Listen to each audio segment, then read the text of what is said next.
Before we get started with today's show, I want to remind you about another great ESPN podcast, SV Pod. Scott gets some of the best guests out there. Be sure to check it out. You can download and subscribe to SV Pod as well as The Right Time wherever you get your podcasts. Let's talk about Daniel. A year ago, he resolved to stop putting off what he wanted to do, get into information technology. Daniel enrolled in My Computer Career and is already a few months into his IT career. Make 2020 your year. There are millions of unfilled cybersecurity positions in the U.S. right now, and My Computer Career is training people to help fill them. No IT experience or education? No problem. It's not rocket science. It's My Computer Career. Go to mycomputercareer.edu and take the free career evaluation today. You can start your new life as an IT pro in months, not years. Attend classes on campus or live online just twice a week to get what you'll need to start your new career. More than just a school, My Computer Career helps you get into the industry by working with hundreds of employers that hire our students. My Computer Career is nationally accredited and financial aid is available for those who qualify, including the GI Bill. Classes start soon, so make new year, new career your resolution and take the free career evaluation today at mycomputercareer.edu.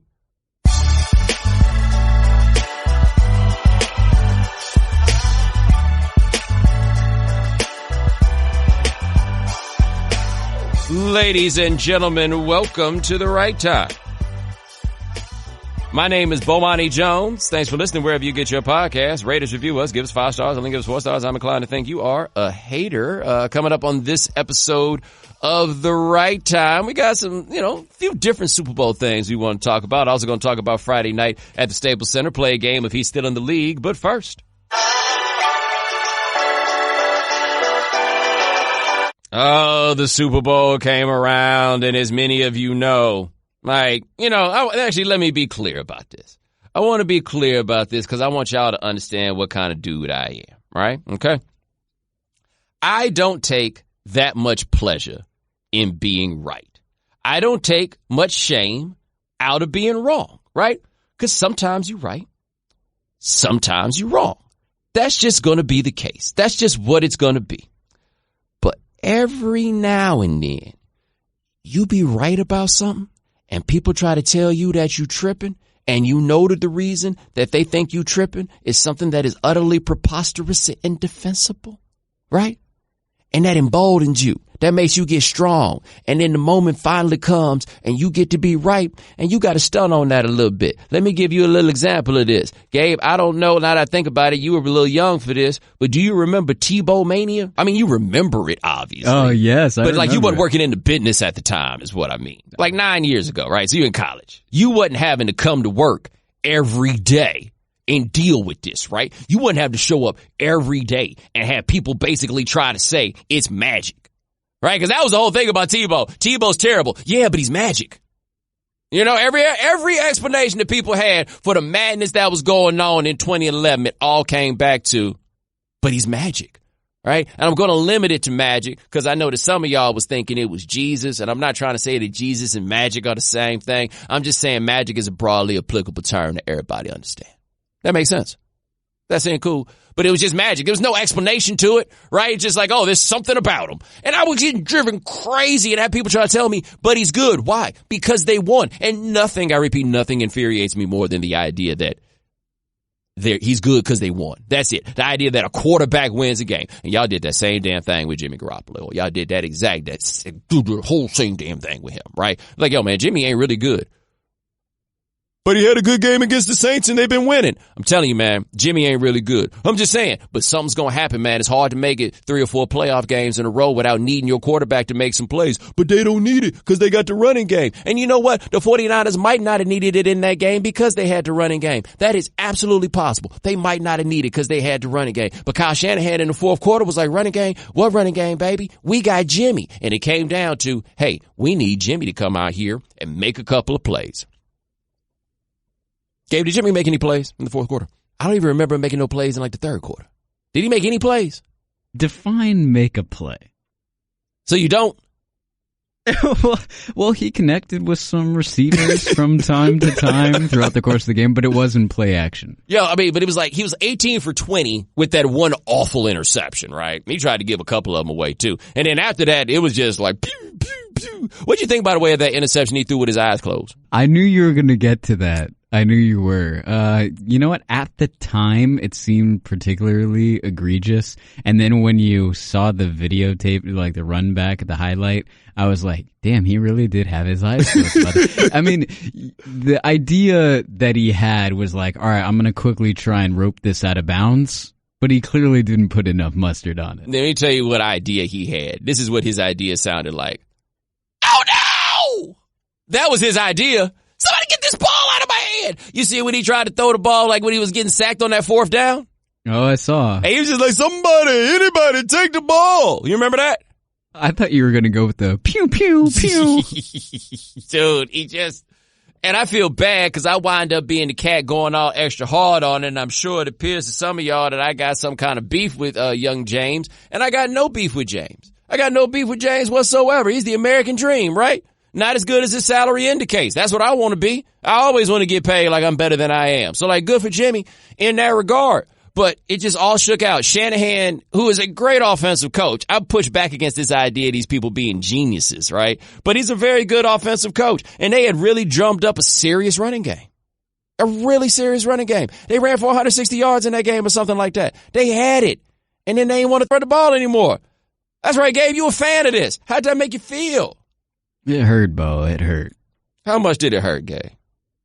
Well, I would say, I was telling my wife this, that my fandom and my passion has been squelched over the last couple of years, where I've like come close to winning it all and then I just haven't won it all. Like I ran into this guy Stosh, you know Stosh, I know Stosh, who is a Kansas City Chiefs fan. How he must be walking on air. Oh yeah, well, so yesterday he was wearing a Chiefs hat, a Patrick Mahomes jersey, and had like a cup out, and he also had at his desk, which I hadn't seen before, a Kansas City Chiefs flag, which kind of is similar to the 49ers flag that I have in my desk, right? So he's got like the other side of the coin. So I asked Stosh, how you feeling, Stosh? He's like, oh, I feel pretty damn good. I was like, you haven't gone that long between championships, because he won the championship with the Royals not too long ago. So which one is sweeter? He's like, oh, you know, now that people have been asking me about that, I was like, you know what? It must be nice to be able to decide which championship you feel sweeter about. The Dodgers, my team, have come very close within the last 5 or so years. Haven't quite done it. Nope, haven't won a... 49ers have gotten close. Haven't quite done it. So I don't feel good. I've lived long enough to see the Dodgers win a World Series, but you haven't. I was 8 years old. Yeah, it's got to be rough, man. Got to be rough. Unfortunate. And Richard Sherman got torched. Oh, man. Yeah. You know, as a 49er fan, I feel a little bit conflicted about our buddy Sherm. Because you had to come back around on him in the first place. Yeah. And he's like a Stanford guy, and my dad went to Cal, so Stanford's like not so great in my house, you know? And then to watch him get burned after he was going in on Darrelle Revis, and he got burned. He got absolutely torched. He didn't want to talk about it. Yeah, did not feel good. Sorry. Yeah, man, Bosa was having a good game. Ain't my man, I'll tell you that much. Hey, Bosa was having a good game. No, man, and Jimmy had to throw to win the Super Bowl, by the way. He'd have still been as mediocre as he's always been, but he had to throw. Third down to Emmanuel Sanders. He had to throw. You remember that? The play where he underthrew him? He overthrew him. Oh, so there's that one. And then there's the other one where he underthrew him, but Sanders is dope, so he still caught it. Oh, but yeah, it resulted in like a 10-yard gain instead of like a 40-yard gain. Yeah, I remember that. Yeah, lots of throws to look back on. Yeah. I mean, hey, and you guys did a great job on Mahomes. Yeah, I kind of like want to divorce myself away from you guys now. I mean, your boys. These aren't my boys either. I don't know. Are you excommunicating the 49ers because they lost in the Super Bowl? I can't take much more of this. I really like that team, by the way. Like, I really like the way that Shanahan runs the offense. Like, I like guys who run. I like running games. I like a strong running game. I like the deep shots. I love the way that defense plays. There's so much about that team that I like. And they had everything to win a Super Bowl except they're a quarterback away. Right? It's right there. They are a quarterback away.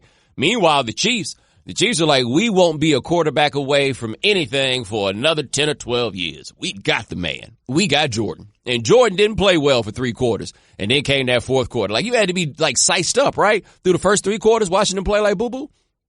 I didn't want to get too optimistic. But you did, didn't you? I did. I thought it was in the bag. I thought we had secured the bag. He did. But it was a great season. It was a great season. Right. Yeah, we'll be forgotten about 5 to 10 years down the road. Damn, you already just writing it off? Have you already forgotten 2012? Well, if you don't win a chip, you get forgotten, right? Like that 49ers team, that era of 49ers football under Harbaugh has been forgotten about. Really? They didn't win a chip. Y'all ain't won a Super Bowl recently enough to be that greedy. Well, okay. Well, so the 49ers have 5 Super Bowl rings. Yes. Right? So they're not going to talk about a team, and, with that Harbaugh team, there was some friction, I would say. Yeah. So that like regime has kind of been wiped away around those parts. Y'all ain't won a Super Bowl in 25 years, and you're going to forget about going to one. We'll try to forget. There's a difference between forgetting and trying to forget, because people will try to forget, especially when it was painful. Yeah. You know what's interesting that I noticed going into this game? So I've got these 49ers Super Bowl pins at my desk, and 2 of the 5 Super Bowl championships that they've won have been in Miami. That's correct. So this would have been 3 of 6 titles if they had won. That's 3 right. of 6 would have been in Miami. Kind of interesting. Yep, 94 and 88. Hmm?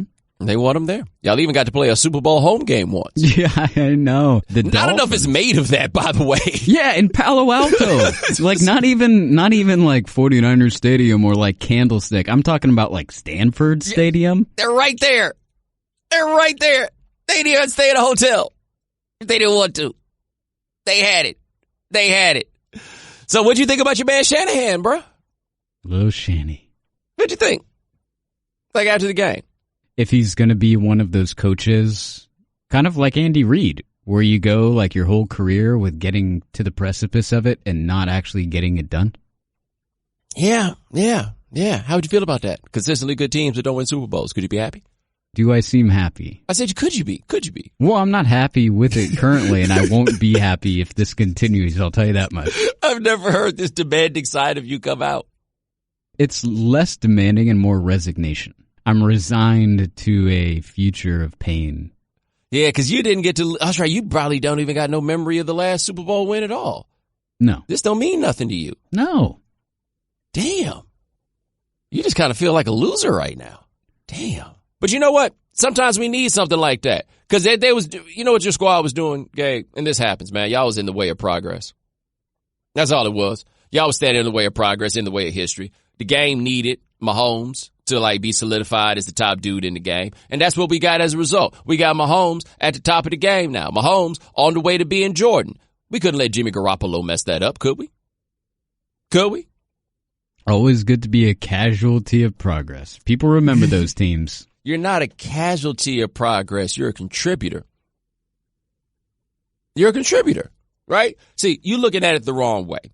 So, like, think about the Rocky movies, right? You know, the Rocky movies, especially the early ones, like they came back around on it, but it was basically white people getting really, really excited about a boxer beating a black dude. As realistic a premise as there has ever been. Now, in the first Rocky, of course, he did not beat Apollo. But think about this, Gabe. They ain't even really tell you that he did not beat Apollo in the first movie. They just end the movie with him fighting Adrian. Hey, it don't matter that he lost, right? Of course it matters that he lost. He lost, right? But in the next fight, he goes out there and he beats Apollo Creed. And, you know, I'm a little salty about the way they play that because I see what's underneath, right? Game has been peeped. Except Apollo, this is what was necessary for Rocky to become Rocky, right? We as a people kind of just had to take this one for the team. And Apollo had to lose so that Rocky could become Rocky, right? But we contributed to the progress of Rocky. In fact, that's what the whole rest of the movies are until Apollo gets killed, is about him contributing to Rocky. We being helpful. And that's kind of the same thing that happened for your guys, man. In fact, I think the way to follow this up, Gabe, is if after this, with their contributions, the 49ers go like, what's his name? Jimmy Garoppolo. Quit your job and go over to Kansas City and just work as like a valet for Patrick Mahomes. Help him achieve. Pay back for, pay it forward on the Rocky thing. What you think? This thing on? It's on. It's on. I'm just saying, you got to think about something bigger than you. Yeah, okay. Yeah, sure. Just like Andy Reid. Andy Reid be thinking about things bigger than him. History loves a loser. Look, Andy Reid be out here helping people. Stuck his neck out there for Michael Vick when he got out of jail. You dig? All these players that really like him. Come on now. Y'all were helping with that. Y'all were helping with Mahomes to get to where he was. You were helping with Andy Reid finally achieving what he deserves. Oh, well, that's what happens when you're a quarterback away. All right, we'll be back to talk about Jay-Z in a minute, but first, hiring is challenging, but there's one place you can go where hiring is simple, fast, and smart, and growing businesses connect to qualified candidates. Cafe El Tourist COO Dylan Miskowitz experienced how challenging hiring can be after unsuccessfully searching for a director of coffee for his organic coffee company. But then he switched to ZipRecruiter and saw an immediate difference. And you can too by signing up for free at ZipRecruiter.com/Bomani. ZipRecruiter doesn't depend on candidates finding you. It finds them for you. And its technology identifies people with the right experience and invites them to apply to your job. So you get qualified candidates faster. In fact, after posting his job to ZipRecruiter, Dylan said he was amazed by how quickly candidates were applying and found his new director of coffee in just a few days. With results like that, it's no wonder how 4 out of 5 employers who post on ZipRecruiter get a quality candidate within the first day. ZipRecruiter, the smartest way to hire. See why ZipRecruiter is effective for businesses of all sizes. Try ZipRecruiter for free at our web address, ZipRecruiter.com/Bomani. That's ZipRecruiter.com/BOMANI.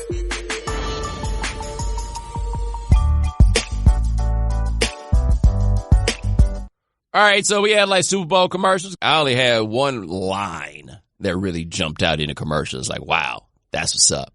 And it was, and I quote, "I ain't a racing." Did you see that one? I didn't see that one. Did you see the Alexa commercial where like what people did before Alexa? I did not see that Okay. one.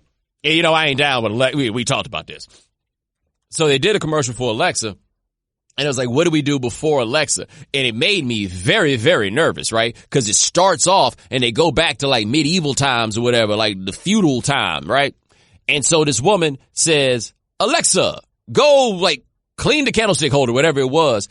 And it was basically an old white lady telling some servant in the home to go do something.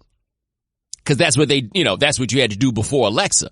And so the white lady tells somebody to do something, and then some young white lady then goes and does things because she is Alexa and she is the servant. And I'm watching it and I'm like, yo, if there's ever been a time I don't want diversity in advertising, this is it right here. I saw all the room for disaster for where this tell Alexa to do stuff thing could go. Like, I was like, oh my God, don't do that. Skip that. Please, please, please don't go all the way through history. No, skip that. And then they skipped it. And they went through all these different things. And then they got to like the 1970s. It's a takeoff of Richard Nixon. And Richard Nixon screams to the officers, "Alicia, erase those tapes." Because, Nixon had a thing with the tapes. And she goes, "Okay." And then looks at the camera and says, the black woman looks at the camera and says, "I ain't erasing." She ain't say but, that was the cut. That was it. But I noticed something else interesting, and it all ran together with this other thing interesting that I saw. So chronologically speaking, the first interesting thing I saw, did you see Jay-Z in the long spread that the New York Times did on him? Yes, I did. All right. Now, the New York Times is typically giving Jay-Z friendly coverage, but it really laid out like it was a very flattering piece about Roc Nation. That would be the best way to put it in general. A very flattering piece about Roc Nation that spelled out what exactly Roc Nation does. And then underspelling out what Roc Nation does, it then got to talking about how Roc Nation, how they found a way basically to be rich people who do good things for society. So it's like, okay, cool. So we find out about a cause. This I thought was interesting.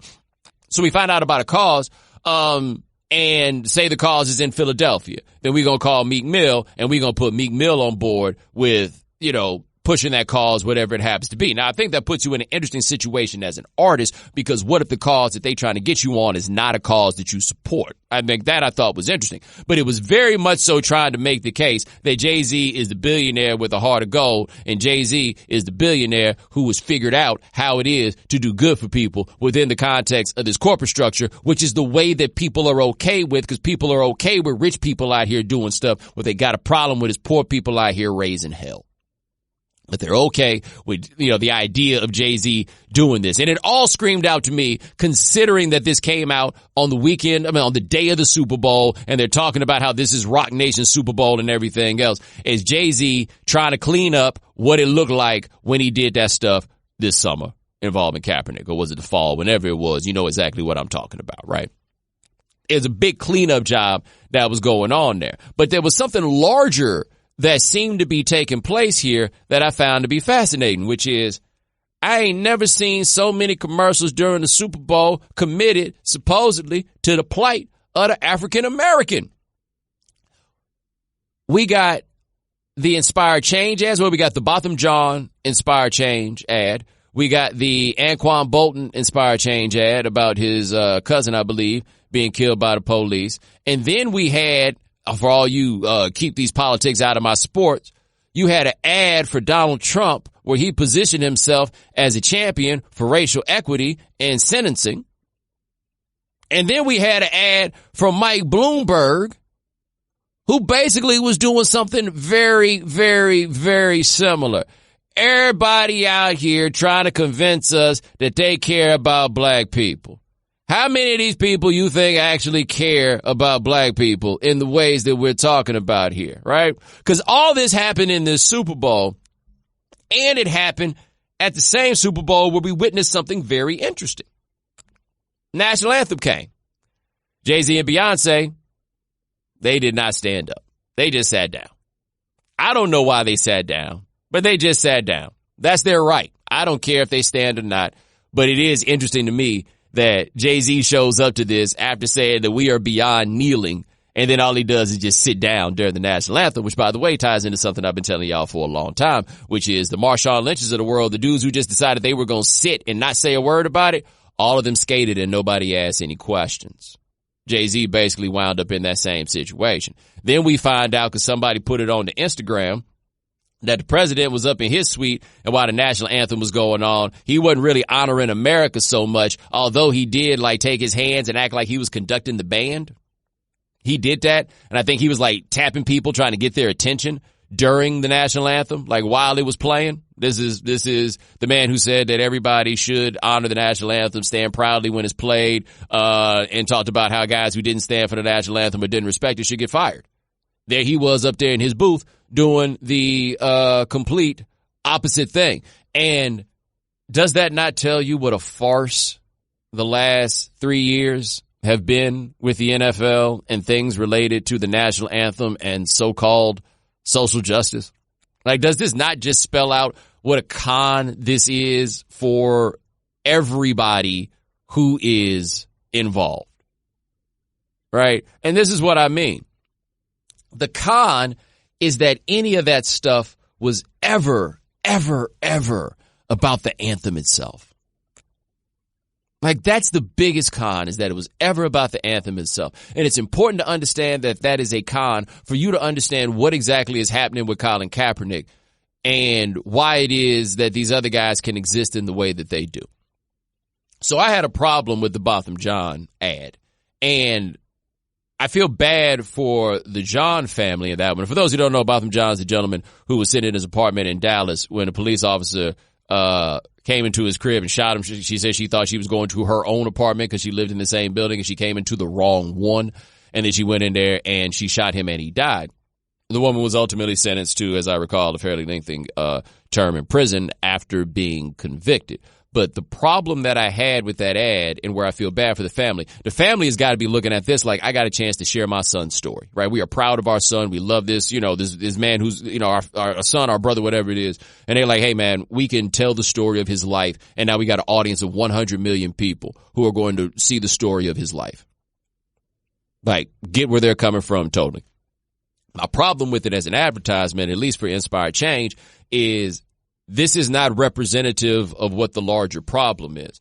When that woman shot him, she was not operating in the capacity of a police officer. This is an off-duty situation. Now, there's some stuff that happened after the killing that make you raise some different questions about the police and how they get down. But this was not your standard abuse of power situation that people typically are talking about when we start worrying about what goes on with the police. The other thing that was atypical about this case was that the woman who did it was actually convicted. right? The big problem that folks have in these situations is not simply that the cops get out here and kill people or rough them up or whatever. The problem is that nothing tends to happen to them. And so to champion a story about a time that something did happen to the cop when all parties involved know that that is a rarity is to misrepresent what the problem is. And it allows a different kind of both sidesing. And so much of this in the way Inspired Change works is always about a both sides thing. And that was the same thing with the Anquan Bolton ad where his cousin got killed. Like, it's a real, we need to come together and talk, a both sidesing of the situation. And everybody else, like Trump and Bloomberg, man, they're just using that as something to talk about. That's it, right? It's a campaign point, but it's just something for them to talk about. And then that takes us back to when Jay-Z got involved in this in the first place, where he's going to do some things behind social justice. Is that what's being done? Because on one level, I'm surprised that the NFL even ran those ads during the game, because I never thought they'd give this much attention to the initiative. And maybe this is part of the Jay-Z push. It's like, yo, you got to put this stuff on TV. But what are you putting on TV? What are you doing? And Jay-Z gets a flattering profile, and Roc Nation gets a flattering profile in the New York Times that champions the corporate way that they're going to go about trying to achieve these social justice initiatives. And then we get to the nighttime, and what do we see? We see how corporations do this. And the way the corporations are doing this is a whole lot of both sides. And what nobody seems to explicitly want to say is the issue that people had with Kaepernick was not that he didn't stand for the anthem. It's that he explicitly said the reason that he did not was to protest the mistreatment of black people. That was the problem. That's why he's not in the league. That's why Inspired Change can exist as it does, because Inspired Change is not saying black people are mistreated. Inspired Change is saying we need to have a dialogue. Everybody out here tripping, right? And I can't say explicitly that Jay-Z is not saying that black people are being mistreated, but this is the operation that he got his hands on. And I fear that when all this shakes out, Jay-Z's going to use the press to make himself look better. The NFL is going to use ads like this to make themselves look better. And the people that they're claiming to help going to look exactly the same. We'll be back in a minute to talk about Friday night at the Staples Center. But first, tired of that 2:30 feeling? You're not alone. In fact, research shows that more than 70% of us hit the wall after lunch. Let a 5-hour energy shot help you leap over that wall instead of crashing into it. Anyone who travels frequently knows how tiring it can be. Whether you're on business or on vacation, 5-hour energy shot can help you stay alert and energized wherever you may be headed. 5-hour energy helps you get through your crazy on-the-go life. With 0 sugar, 4 calories, and a convenient portable size, it's the perfect pick-me-up for busy, hard-working people. Now it comes in 2 extra-strength tropical tastes, strawberry banana and tropical burst. They're great. They are delicious and can take you to a tropical on-the-go experience. Try them both, then go online to shop5hourenergy.com and use the code Bomani to receive a one-time offer of 10% off your order. That's shop5hourenergy.com. Use the code Bomani. Go to shop5hourenergy.com and use the code Bomani to receive a one-time offer of 10%. 5-Hour Energy. Energy on the go. All right, Friday night at Staples Center, the Lakers played their first game after Kobe Bryant had passed away. I tuned in to watch it. Gabe, did you tune in? I did watch portions of it. I had no idea what it was going to be before it happened. Like, I didn't know what the scope of it was going to be. I had no clue, none whatsoever, what we were going to get walking in. And so they pan out to the floor, and they got the flowers, and it's like an 8, and it's a 24. You know, one of them joints is like standing on an easel. Like if you watch The Wire, it's kind of like when Stringer Bell died, and they had whoever died, D'Angelo died, and they had the flowers that looked like the GAT. It was like that, but like 8 and 24. And so they were there, and we get started, and Usher came out, and Usher sang Amazing Grace. Gabe, I got to say, man, I feel like y'all got to ease us into Amazing Grace. You can't just come off the rip with that, can you? Came for the heart, man. That was a little tough.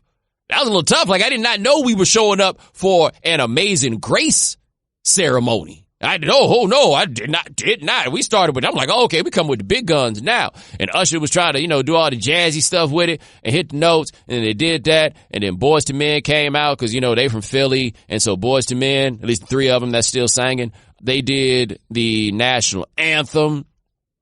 And then they did the intros where everybody's name during the intro was Kobe Bryant. Wasn't really here for that, but I guess. All right, they did that. We had LeBron. He gave a speech to the crowd.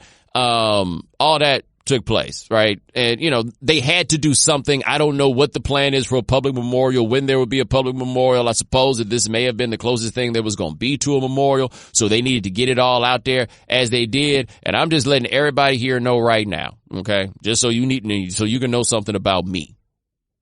If I show up and they sing an Amazing Grace, let me tell you what we not about to do after that. Play no basketball. Okay, would you have been able to play? I probably would have not played. I could not have played. Melo was the one dude who had the right idea. Melo, like, man, I ain't even going down there, bro. I can't do this. Right? Can you imagine if Melo had talked himself into it and been like, nah, man, this is just what Kobe want. I'm going to come out here and play. And then they hit him with Amazing Grace. He'd have to leave. Ain't no shade to Melo. I'd have had to leave. There's no way in the world. We asked so much out of those dudes in that circumstance for them to go out there and play after that. Right? I just, if that was the tone that it was going to take, then I think there shouldn't have been a basketball game. But I don't blame them for taking the tone because that's kind of where people were coming from. Like, the dude, the PA announcer for the Lakers who's always so stoic and always in that same voice. You heard his quiver? I did hear that. It was so much. And then LeBron giving that speech, and he didn't play particularly well that game, which I can't blame him for. But also, I feel like I watched something interesting happen as it related to LeBron in that. After this, LeBron's going to be good money with the Kobe fans forever. Here's what I think happened, though, on a very substantial level. And this is, I think, I learned from all the stuff that we did with the voicemails and things like that. It seems that a lot of those Kobe fans felt like LeBron was just another person, not even another. He was the first one who was there to replace Kobe. Right? Because it was like, nobody wants to give Kobe his credit. You always want to talk about somebody else. Why don't you want to talk about Kobe? And then the next big thing comes around and they looked at him as a guy who was trying to be seen as a guy trying to erase Kobe and trying to replace Kobe.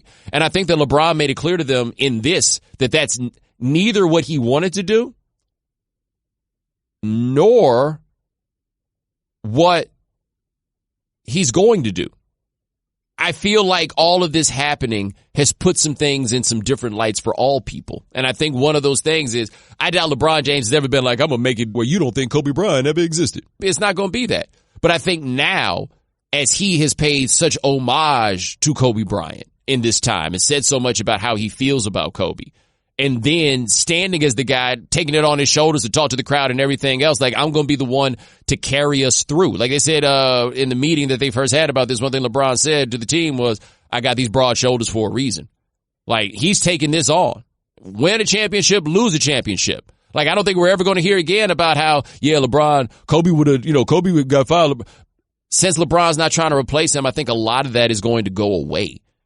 And it kind of puts LeBron in an interesting place where, as everybody was always coming for Kobe, no one's going to really come for LeBron in that. Like, the way we view Bill Russell is the way we're going to view LeBron, right? We're not even going to view Michael Jordan in that way because Michael Jordan don't really care that much about being a statesman for anything larger than Michael Jordan. But LeBron's going to be that guy. And I feel like this is the beginning of him not simply being the face of the NBA, but like him being the face of the NBA for the next 40 years. Hopefully. Like, that's where we are. But congratulations to all of us, man. Last week was a monster. Last week was a lot. I mean, I feel like I can say that for just about everybody. I don't know anybody who didn't feel like last week was a lot. Last week was a lot for us. And, hey, man, we got through. And we're going to keep on going. So, I admire your strength because I know it wasn't easy. We know you can't be on top of all the news and information of the day.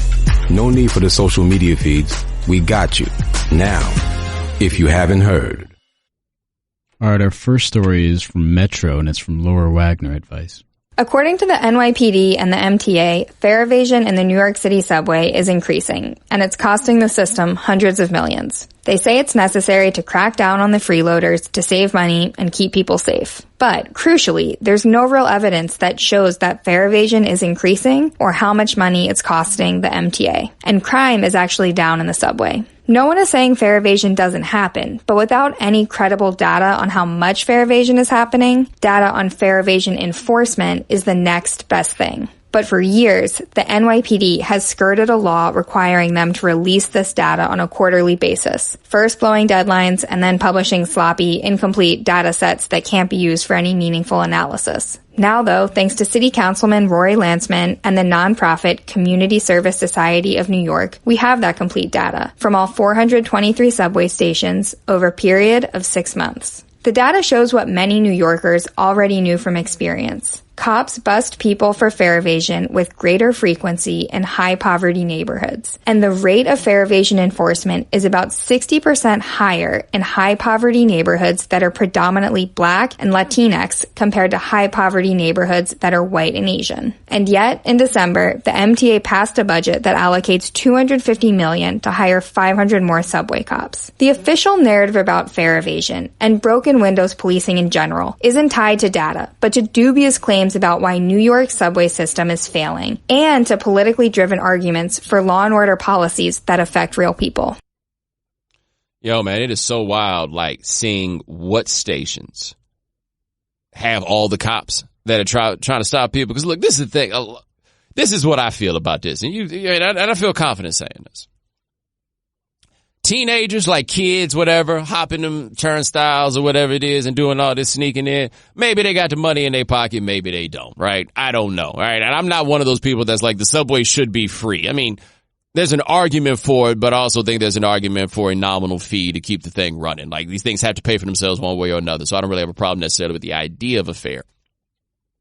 But youngsters, yeah, they typically ain't got no money. Right. And so they doing whatever they can. And when you're a kid, you just like sneaking into stuff. Right. It's just one of those things. But I'm here to tell you right now, anybody over 30, I'll be safe. Call it 35 years old. Anybody 35 years old that's ducking under a turnstile or hopping over one, I'm here to tell you they don't have the money. And you know how I know they don't have the money? Because the way they back is going to feel after they go through all of that to hop that turnstile or to duck under that thing is not worth $2.75 if you got it in your pocket. I'm just here to let you know that if you did not know. Okay, they had the protesters out on, I think it was Friday. I got off the train before it happened, but they were shutting it down. Like, it was going in there with gluing doors open so that people could get on and everything else. People have had enough. Gluing doors open? Yeah, because, you know, you got the turnstile and then the emergency door. Yes. And so they glued the emergency door open. Wow. Yeah. I don't think it was the safest thing in the world that anybody's ever done, but it was like people are fed up. My thing is, if we are going to be paying this $275, can y'all clean these things up a little bit? Like, I just don't see any reason why it is that every subway station looks so terrible.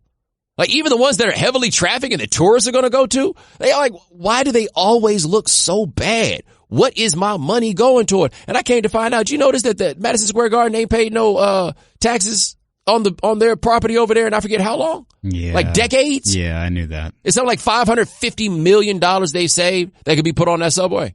They're redoing Penn Station, which is the most miserable place in New York City. And so in the course of redoing it and what they're going to figure out, they found out that the Madison Square Garden people hadn't been paying the taxes. They put that money in the subway, man, we'd be cruising. Instead, we just ride in the subway.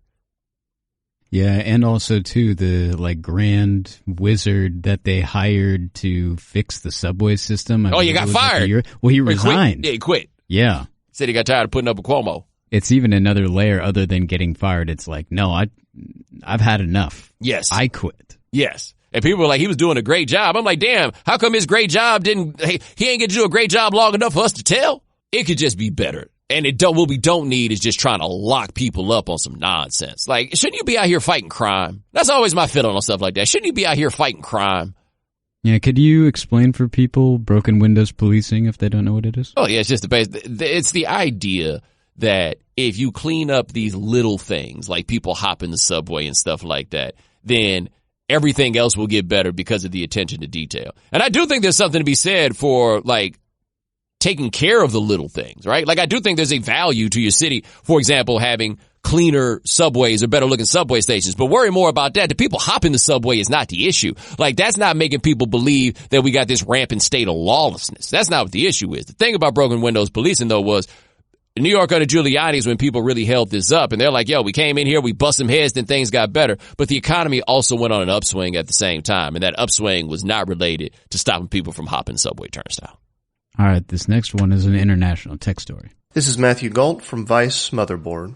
Europe just voted in favor of making iPhone and Androids use the same charger. The move will make it more likely that the iPhone will have to use the USB-C and would cut down on lots of charging cable waste. We've all got them, those drawers at home that are full of old charging cables. You buy a new device, you get a new charging cable. You usually have to do this because they're different between devices. Europe wants to change that. The European Parliament voted 582 to 40 in favor of a resolution urging lawmakers to set a standard for charging cables. Continuing fragmentation of the market for chargers for mobile phones and other small and medium-sized electronic devices translates into an increase in e-waste and consumer frustration, the resolution said. Now, the resolution is not a law. For the resolution to become a law, the European Commission would have to draft a law and vote on it in early July.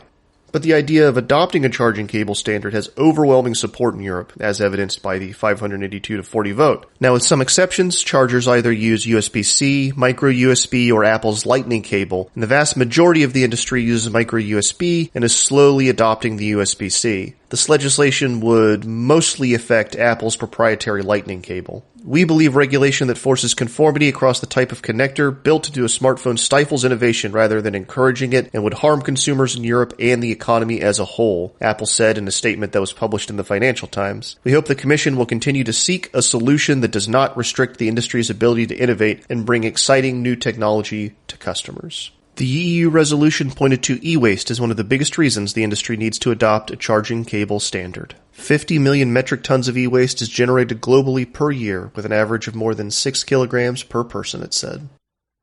I gotta say, do we know what the difference is in these chargers, honestly? Because I feel like Apple just wanted to find a way to make some extra money, and it would be easier if everybody used the same charger, but I do kind of get the idea of, like, maybe there's some innovation in these charger tips. Do you know? Because I don't.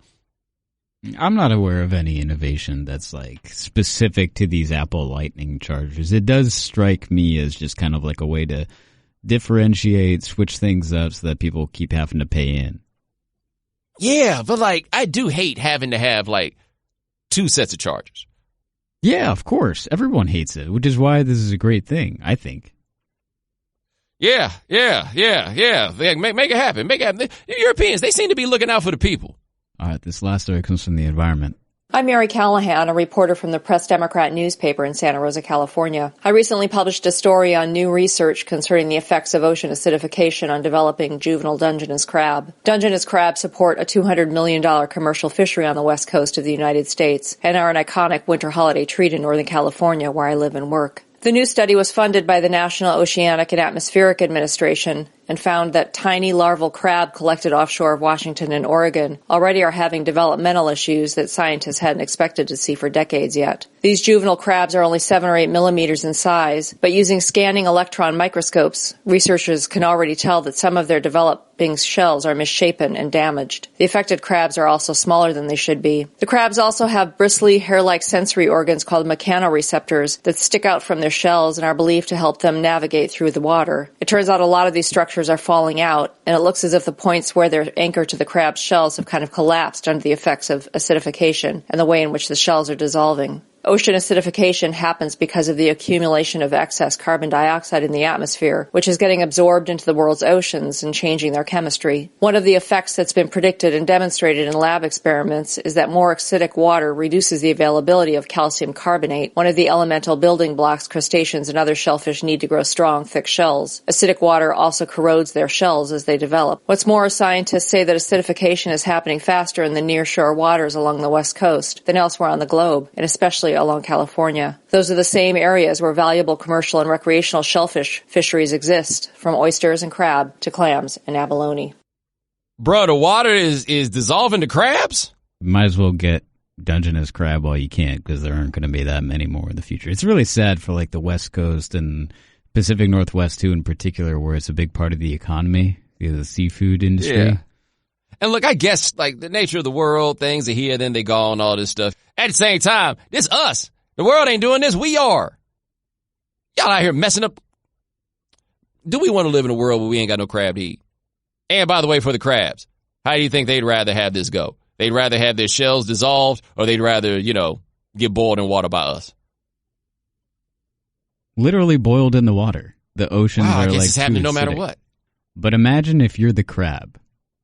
Imagine just like the world changing around you, and you don't have like a complex of enough thought process to understand why. Like, but it's just like the word, damn. Why is it so hot? Fair point. We'll be back in a minute with He's Still in the League, but first, if you don't know your numbers, you don't know your business. That's what NetSuite by Oracle has set out to solve. Because most companies don't have a clear picture of their finances, and that's why many businesses fail. The question for any business owner out there is, are you confident that you've got the right numbers at your fingertips? I mean, I know how that feels like. I get some bad info, some bad stats, and then I try to come out here and talk to y'all. You think I'm crazy. The serious entrepreneurs and finance teams run on NetSuite by Oracle, the world's #1 cloud business system. NetSuite offers a full picture of all your finances, all in one place, in real time, right from your phone or your desktop. No more guessing. No more worry that what you don't know could kill your company. That's why NetSuite customers grow 3 times faster than the S&P 500, and you can too. Schedule your free demo right now and receive their free guide, 7 key strategies to grow your profits at netsuite.com/Bomani. Set up your free demo and get your free guide today at netsuite.com/Bomani. netsuite.com/Bomani. Have you ever watched the game and thought, wow, I didn't know they still played? Well, you're not alone. The Right Time with Bomani Jones asked the question, is he still in the league?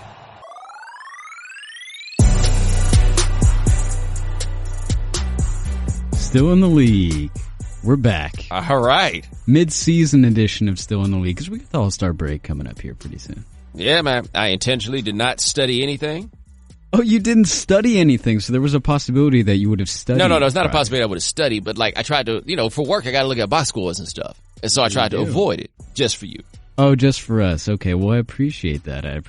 I put in some research of my own, on the other hand. Oh! To try and switch it up, trying to make it a little bit more tricky, because last time you almost, I believe you got all 10 of them right. So we'll try and switch it up a little bit for you on this time. Number 1, still in the league, Lance Thomas. Ooh! I'm going to say still in the league. He's not. Not in the league. Did he fall out with Coach K or something? Damn. Yeah, played for the Knicks last year. No longer in the league. That's a James Jackson, Florida James contribution. Is he over there in one of them other countries? He's just not playing right now. Really? Yeah. He does something. Wow, by the way, credit to him. There's no way in 2010 you would have told me that in 2020 I would have guessed that he was still in the league or ever had been in the league. 0 for 1. Let's see if you can rebound here. I have a smile on my face because I already am off to a good start. Number 2, Frank Mason III. All right, I know Frank used to play for the Pelicans. I'm going to say he's in the league. What team, though? I'm not going to dock you points if you get the team wrong. But he sounds like a Sacramento King to me. He's on the Bucks. Oh, good for him. Good for him on a playoff team. Next one, Yogi Ferrell. All right, Yogi Ferrell had earned him like a little guaranteed deal or something like that when he was with the Mavericks before, but I didn't know if he was any good. I'm going to say he's in the league. Yeah. All right. 2 for 3. Who's he play for? He plays for the Sacramento Kings. Oh, yeah, he seems like a Sacramento King. In fact, everybody on this list sounds like a Sacramento King. Yeah, they took a flyer on him after he had that outburst, like you said, with the Mavericks, and then he just kind of tailed off since then, so I figured it might trip you up. Yeah, plus also, by the way, if you want to, hide from me, just go play for the Sacramento Kings. I'll never know you were there. Owe me some money, go play for the Kings. Next one, Miles Plumlee. out of respect for the NBA as an institution, I'm going to say he's not in the league. NBA too good for Miles Plumlee to play in it. Yeah, Miles Plumlee plays in the Australian League. Oh, but he's still getting money somewhere. Good for him. He might be the worst first-round pick of my life. Like, I could not believe somebody took him in the first round. It was stunning, right? Like, I understood why Duke gave him an offer. They wanted his brother. I couldn't believe they drafted Miles Plumlee in the first round. Yeah, that nepotism. My boy used to say about the Plumlees, 3 Plumlees is a waste of 2 scholarships. I don't even remember which of the Plumlee brothers was the good one. Mason. Mason's good. Mason's a good NBA player. Okay. So he's for sure still in the league. He's not on the list today, but. Yes. All right, next one. Jarrett Jack. All right. If I'm 39 years old, Jarrett Jack is not in the NBA. He's too old. Is he somewhere on an Onyx revival tour? He's in the G League. What? Yeah. What? Yeah, playing for the Sioux Falls Skyforce. How much would you have to love basketball to be Jarrett Jack's age playing for the Sioux Falls Skyforce? Doing it for the love of the game. Yeah, like what's he going to do? Show them his potential? Hey, he's taking up minutes from other dudes. Yo, why is he even on the team? Wow. Next one. Shane Larkin. Don't know where. Gonna say yes. In the league. He over there hooping with a passport. Yes, he is. He's in the Euro League. He out there not sure if he gonna get paid this week. Hey, easy on the Euro League, man. No, but they're notorious for stuff like that. Yeah, you're right. Like I'm not sure if they allow you to sign up for direct deposit. Like, yeah. We don't really do anything automatic over here. Is Venmo international? Like, you get paid when you get paid. Next one. Alfonzo McKinney.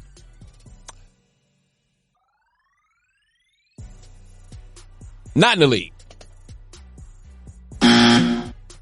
Remind me who he is. Alfonzo McKinney, formerly of the Golden State Oh, Warriors. yeah! Who you play for now? Plays for the Cleveland Cavaliers. Oh, wow. Talk about a change. Yeah, which is kind of like where you go once you've won a title with the Warriors and you barely made that roster because they were just looking for filler, like our boy Pat McCaw. Oh, yeah. Who was going to be another one on the list, but I think I'd used him before. Next one. Gary Payton II. I'm going to say he's not in the league because I feel like if he was in the league, I would know it. Man, I'm on a roll. Who's he play for? Washington Wizards. Oh, that's another great place to hide. That's kind of like the East Coast version of the Sacramento Kings. Yeah. Well, the Hornets are witness protection. Witness protection. That's cool, man. That's cool. It's so true. The Hornets, the Magic. You can hide from me on the Magic. Let's take stock of where you're at right now. So you've got 1, 2, 3, 4 correct, and you've got 1, 2, 3, 4 wrong. Ooh, batting 50 right now. Yeah, thanks. Two more to go. Let's see how you do. Next one, Tyler Ennis. James Ennis is still in the league. Tyler Ennis is not. There we go. Yeah, getting back on the right side now, going into the last one. He plays for the 905 Raptors of the G League. Ah, the G League, okay. Ooh, I gotta pick wisely for this last one if I'm gonna try and bring you down. Hater. All right. Oh, boy. Let's see.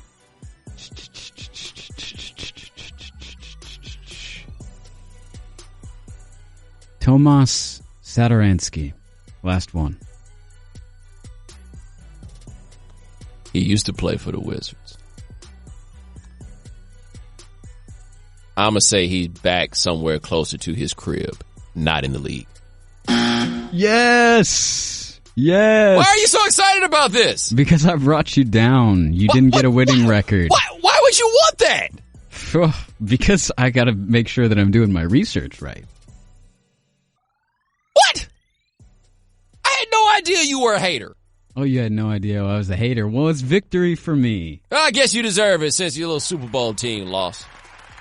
Yes. Yeah, applaud that. Applause. Great job, Soak Chiefs. Way to go, KC. Everyone. Thank you, everyone. That's right. Pat Mahomes, greatest of all time.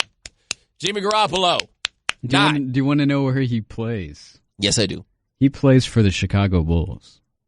Good place to hide. Yeah, another good place. Good place to hide. That'll do it for Still in the League. Until next time, Bomani Jones, 5 for 5 today. Damn, you just had to do that again. 5 for 10 today.